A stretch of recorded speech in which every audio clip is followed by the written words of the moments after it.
So have you ever wondered why the Egyptian boy was confused? Because his daddy was a mummy. And the other day I was very confused when my printer started making music, and then I realized that the paper was jamming. Hi everybody, it's Ryan here. Hope you and your family are well. Today we're talking about altered mental status. We're going to be looking at a clinical case to give us some kind of context to this topic. And then we're going to be looking at altered mental status in terms of an introduction and then the whole truckload of etiologies behind it, and kind of like a methodical approach to the condition or the presentation. How do patients present? Looking at a plausible differential, diagnostic evaluation, treatment and management strategies, prognosis and complications, and we're closing with a scripture from the Bible. God bless you. Thank you so much for joining me, guys. Let's get stuck into our clinical case.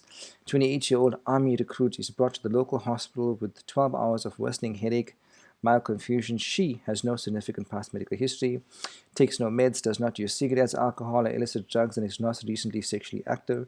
Over the past 1 to 2 days, she has had a low-grade fever, malaise, dyspnea, and exertion, productive cough. Vitals as follows. She's hypotensive, blood pressure 90/50. She's tachycardic, 110 beats per minute. Tachypneic at 24 breaths per minute. She's hypoxic with an oxygen sats of 88% room air. Pyrexial temperature 38 degrees Celsius. She's orientated to person and place, but she thinks the year is 1999. Oh dear. Koenig and Brzezinski's sign are positive, but the remainder of the neuro exam shows no focal findings. There's no papilledema, very important, right? Chest examination reveals bronchial breath sounds to the right base. Her abdomen and skin exams are normal. Portable chest x-ray shows a small right lower lobe infiltrate.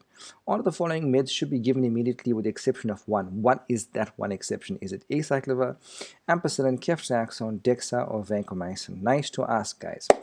So altered mental status, guys, encompasses a number of conditions which are associated with an impaired level of consciousness, right? This includes confusion, which is defined as slowed or impaired cognition, right, in the way of the patient being disorientated, showing memory deficits, unable to follow commands.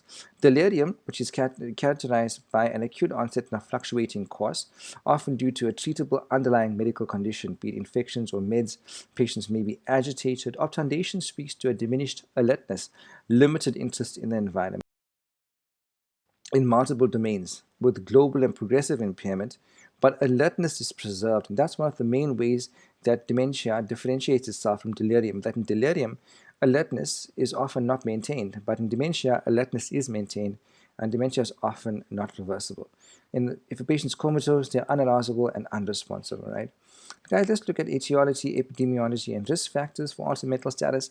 We know that physiologically, consciousness is maintained by our beloved reticular activating system and the cerebral cortex. Now, unconsciousness occurs when both cerebral hemispheres are depressed or the reticular activating system is non-functional. Acetylcholine is the most important neurotransmitter involving consciousness. Many conditions that decrease its synthesis can cause delirium, like hypoxia, thiamine deficiency, anticholinergic drugs, and so forth, right? Altered mental status, especially delirium, is fairly common among hospitalized patients. To look at some stats about that, nearly 10% of the elderly patients above 70 in the ED have delirium. Between 5 to 30% of elderly patients will develop delirium as inpatients. The highest incidence of delirium, upwards of 50%, occurs in elderly hospitalized patients that require surgery or intensive care admission. The most common risk factor for delirium is an underlying brain disorder, be it a stroke or dementia. Patients with delirium are at high risk for hospitalization and functional decline and institutionalization. Mortality associated with delirium can reach some 15 to 20%. The medications are a frequent cause of hospitalized patients. We have to review the script, right? Sedatives, steroids, antidepressants, narcotics, anticonvulsants, antihistamines, antiemetics, non-steroidals. A handy way of remembering the different causes of an altered mental status go according to the mnemonic AEIOU tips. So A speaks to alcohol intoxication or withdrawal. If indeed the patient's withdrawing from alcohol, we've got to give them tapering doses of diazepam. Good idea to give them some thiamine as well. Electrolytes in the way of hyper or hyponatremia, hyper and hypokalemia, hypo and hypercalcemia. Infection, especially in the way of overwhelming sepsis, that's the I. O speaks to oxygen in the way of hypoxia. U is for uremia in the way of uremic encephalopathy. T speaks to toxins, or T for trauma, right? I speaks to insulin in the way of hypoglycemia. P, is the patient post-ictal? Is this a psychiatric manifestation? Is the porphyria on board? S speaks to stroke or space-occupying lesion, guys. This is the differential AEIOU tips, very handy. Guys, how do patients present?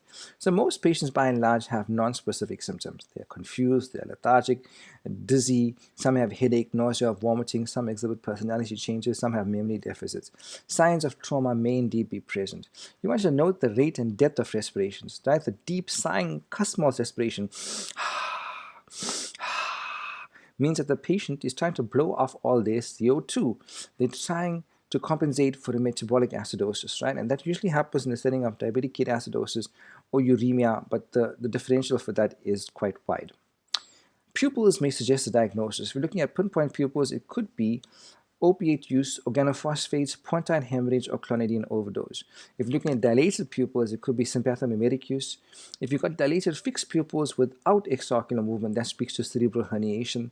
If you've got a preserved pupillary reflex, that speaks to most likely a metabolic etiology. Note also the skin color, guys. Pale skin, as we know, speaks to anemia. Jaundice probably indicates hepatic encephalopathy, poisoning, particularly in DIC. Okay, how do we evaluate these patients diagnostically? Altered mental status raises a complicated medical legal issue, since most patients are unable to give you a history or to provide informed consent. In terms of our history and physical exam, you begin with a complete set of vital signs, including your blood glucose and oxygen saturation, to rule out hypoglycemia and hypoxia. Determine your Glasgow coma scale level. We'll talk about that. Fundoscopy is always indicated to evaluate for papilledema. Review the medication list and the medication administration records thoroughly. Initial labs, you want to do a full blood count, urea and electrolytes, which is your renal function, coagulation studies, especially your INR, maybe an APTT, right? Calcium, magnesium, phosphate. Depending on the medical history, consider either liver function tests, especially if you're thinking a toxin that's involved, or hepatic encephalopathy, right? Urinalysis and urine culture, urine toxicology screen, alcohol level, blood cultures, especially if there's overwhelming sepsis, chest x-ray, and the ECG. Always consider drug or medication withdrawal, especially from alcohol or benzodiazepines, right? If there's no obvious etiology that you can find, it's prudent to do a non-contrast CT head. Right? Remember, sensitivity for subarachnoid hemorrhage is a whopping 98% if done within 12 hours of symptom onset. If the CT is negative, then lumbar puncture is necessary to check for xanthochromia. Consider a CT with contrast in patients with HIV/AIDS or underlying malignancy, or else you're going to miss a space-occupying lesion. Right? Lumbar puncture should be performed if there's any clinical suspicion for meningitis. It's very important to rule out raised intracranial pressure before you LP. You got to rule it out with a CT scan, or else the patient may cone. Risk of meningitis is less than 5% if there is absence of fever, headache, and neck stiffness. Do not ever delay administration of antibiotics while awaiting a CT or lumbar puncture. Okay, here's some images, guys. So here we have an acute epidural hematoma, right, which is taken from Harrison's. We can see a tightly attached dura here is stripped from the inner table of the skull, producing a characteristic lenticular-shaped hemorrhage on non-contrast CT brain. Here we can see an acute subdural hematoma here, right? It's easy because blood looks white on the CT. Okay, here we can see chronic bilateral subdural hematomas of different ages, right? And in this image, we see traumatic cerebral contusion, the non-contrast CT demonstrating hyperdense hemorrhagic lesion in the anterior temporal lobe. Already, here we can appreciate multiple small areas of hemorrhage and tissue disruption, and this is what happens in diffuse axonal shearing lesions that occurs with a closed head injury. Here we can see an MRI showing herpes simplex encephalitis, this hyperdense signal. All right, guys, here we're looking at CSF profiles in different kinds of meningitis, right? So normal CSF shouldn't have many cells. If you do have cells, it's most likely lymphocytes, normal protein, normal glucose, at least 2/3 of the serum glucose. In bacterial meningitis, the CSF is going to show a neutrophilic pleocytosis with a raised CSF protein and a decreased glucose. Viral meningitis will usually give you lymphocytes, but you can have neutrophils early on with a normal or elevated protein and a normal glucose. And tuberculous meningitis, TB meningitis, is kind of like a hybrid between viral and bacterial meningitis, in that the predominant cell type is going to be lymphocytes, right, with occasional neutrophils. So in this way, it behaves like viral meningitis, right? However, it behaves like bacterial meningitis in the sense that the CSF protein is very high and the glucose is often low. right? Brain abscess would usually give you lymphocytes with some neutrophils with a high protein normal glucose. If you have a strong clinical suspicion for a brain abscess, you want to do a CT brain, right? Cryptococcal meningitis usually gives you lymphocytes, right, with raised protein, and the glucose is decreased in 50% of cases, but the money throwing investigation is your India ink stain, which is going to show you yeasts as well as your your CSF CRAG or CLAT. So CRAG speaks to cryptococcal antigen. CLAT is cryptococcal latex agglutination test is going to be positive on your CSF. Here we see a beautiful ring enhancing lesion, right? And the differential for ring enhancing lesions is quite wide. But in this context, we're speaking to a pyogenic brain abscess. But in the setting, especially of HIV, this could indicate toxoplasmosis, tuberculoma, aspergilloma, right? This could be non-Hodgkin lymphoma. The differential is quite wide, right?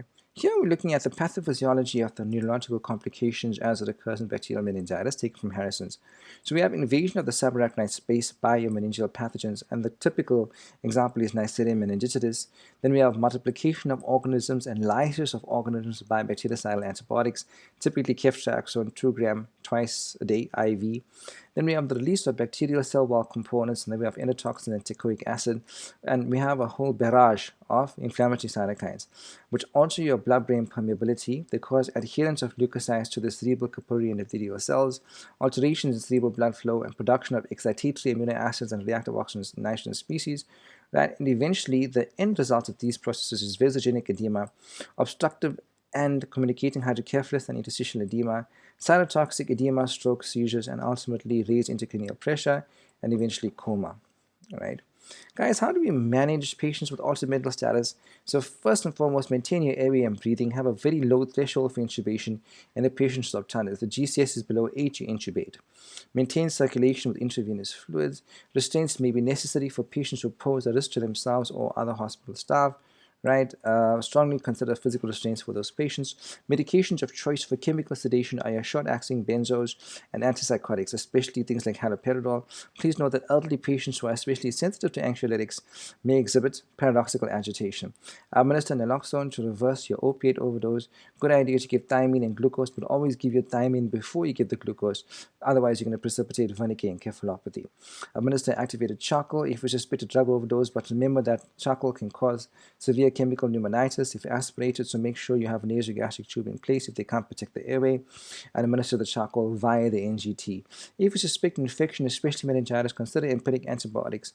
Obtain blood cultures before giving the antibiotic. Do not delay administration of antibiotics while waiting for results of LP or CT, because delay of antibiotic administration for greater than an hour results in increased mortality. Immediate neurosurgical consult is indicated for intracranial bleeds. Guys, I'm sure all of us are familiar with the Glasgow coma scale, but just to rehash this, we've got 3 elements: eye-opening, verbal response, motor response. If there's the minimum score is 3, the maximum score is 15. You can't score 0 on the scale, okay? So in terms of eye-opening, if there's no eye-opening, you score 1. If the eye is open to pressure, 2, to speech, 3, or spontaneous is 4. Verbal response, if there's nothing, you score 1. Verbal response to incomprehensible, or verbal response in terms of incomprehensible sounds, 2, inappropriate words, 3, confused, 4, orientated, scores 5. Best motor response, none, you score 1. If there's extension to pain, you score 2. Abnormal flexion to pain, 3. If the patient flexes to pain is 4. Localizes pain, 5. Obeying command, 6. Remember, if the GCS is below 8, you want to intubate that patient because they probably can't maintain their airway. Guys, coming back to our clinical case, just to rehash this case, you got a youngster, army recruit coming in with 12 hours of headache and mild confusion. Already you're thinking about meningitis, right? No significant past history, no meds, no toxins, no illicit drugs, not recently sexually active. Recently had a low-grade fever, dyspnea, productive cough, is hypotensive, tachycardic, tachypneic, hypoxic, and is pyrexial. Orientated to person and place but not to time. Cardiac pregnancy is positive. No other focal findings. No papillary edema. Chest X-ray shows small right lower lobe infiltrate. There's some bronchial breathing at the right pace. What medication would you not want to give immediately? And the answer is ampicillin. Okay, so we know that here obviously you're suspecting the patient has bacterial meningitis. likely due to strep pneumo with the presence of concurrent pneumonia. The goal is to begin antibiotic therapy within 60 minutes of the patient's arrival to the emergency department. And we know that empiric antimicrobial therapy is initiated in patients with suspected bacterial meningitis before the LP results are out. Ampicillin should be given if you're suspecting listeria. Who do you suspect Listeria monocytogenes in at the extremes of age, right? Those who are less than 3 months or above 55 years, or those with impaired cell-mediated immunity because of chronic illness, those with organ transplant, the pregnant, those with malignancies, those on immunosuppressive therapy. My friends, I hope that you will just allow me to take a few moments to encourage you from the Bible. Right, God's ways are higher than our ways. The book of Isaiah chapter 55 verses 8 through 9 says, "For my thoughts are not your thoughts, nor are your ways my ways, says the Lord. Whereas the heavens are higher than the earth, so are my ways higher than your ways, my thoughts higher than your thoughts." My friends, we cannot survive without the Lord. If I have to ask you, can you make your own heart beat? Or can you make your own lungs breathe? The very fact that we are alive is testament to the goodness and the mercy of an awesome Creator. The Bible says that the Lord is the vine and we are the branches, for apart from Him we can do nothing. So I pray that we will acknowledge the supremacy of God and seek to serve Him and submit to Him on a daily basis. These are my references. Thank you so much for joining me. I'll see you soon with another handy topic on my channel. You can find me on Facebook. The page is entitled Internal Medicine Algorithms and Mnemonics. I'm also on TikTok and on Instagram as well. God bless you. See you soon.